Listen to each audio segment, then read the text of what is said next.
Hey, Michael with XForcePC here giving you an overview. So this is the overview of the Ultimate package, and it comes with everything you see here except the iPads and the holders for the iPads.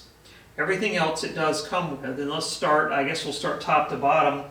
We have three 27-inch monitors here. They're bigger than what they look like in this video because I'm much closer to you than I am these monitors. I'm reaching as far as I can and I cannot touch the monitor. It's at least another foot away. So they are bigger than they appear.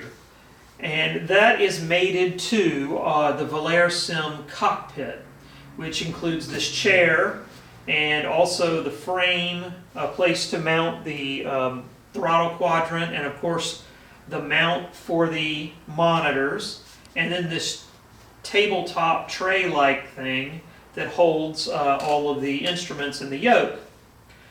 So moving on down, we do have the ValerSim Avionics panel, which has a nice kind of faux carbon fiber stitched material here, and it does a nice job of holding our instruments in place. I already mentioned the two iPads. We use the iPads to display our steam gauges in this case because we're flying a Cessna 172, but you can also do glass cockpit stuff. You can use them for G1000s, so we'll have some videos on that further on down the page. Now, we also have a Cytec switch panel, which has the basic switches for things like avionics, the beacon light, the strobe light, taxi light, landing light. Also has a dedicated landing gear switch with indicators as to whether the landing gear is locked and ready, and also has a starter knob. Over here we have the multi-panel. The multi-panel is our autopilot. At least from this part over is the autopilot.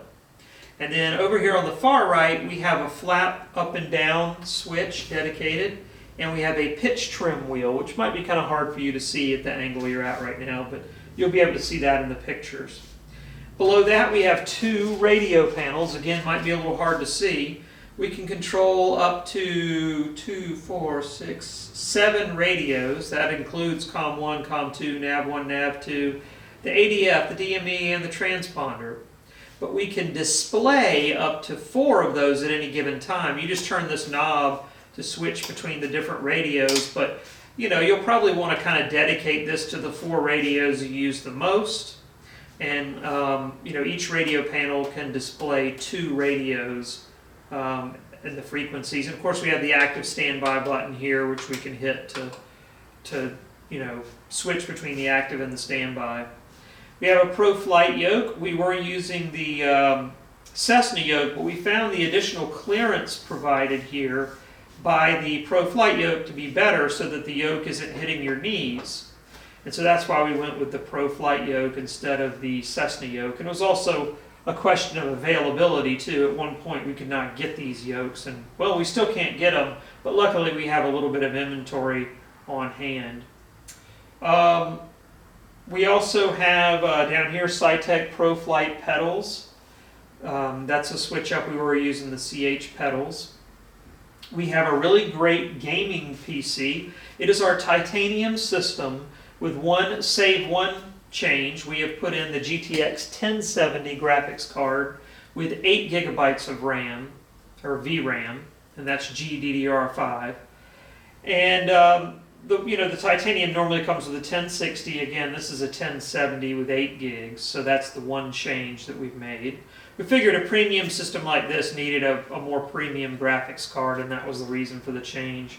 Now, the Valer cockpit also comes with this nifty little keyboard tray. So you can use this system like a standard computer if you so choose. Now, we recommend you dedicate it to your flight simming, but you can also use it as a day-to-day PC, and any type of word processing or spreadsheets, it can just blast right through that, no problems. We have a tray over on the right, which you cannot see right now. I'm blocking it, but it holds our throttle quadrant that we have here that comes with the yoke.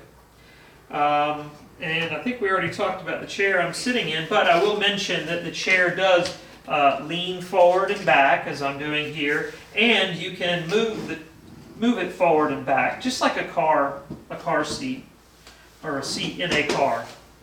Has those adjustments. So I think that's pretty much a rundown of the system. Up next, I'll have some videos on actually how we use this thing.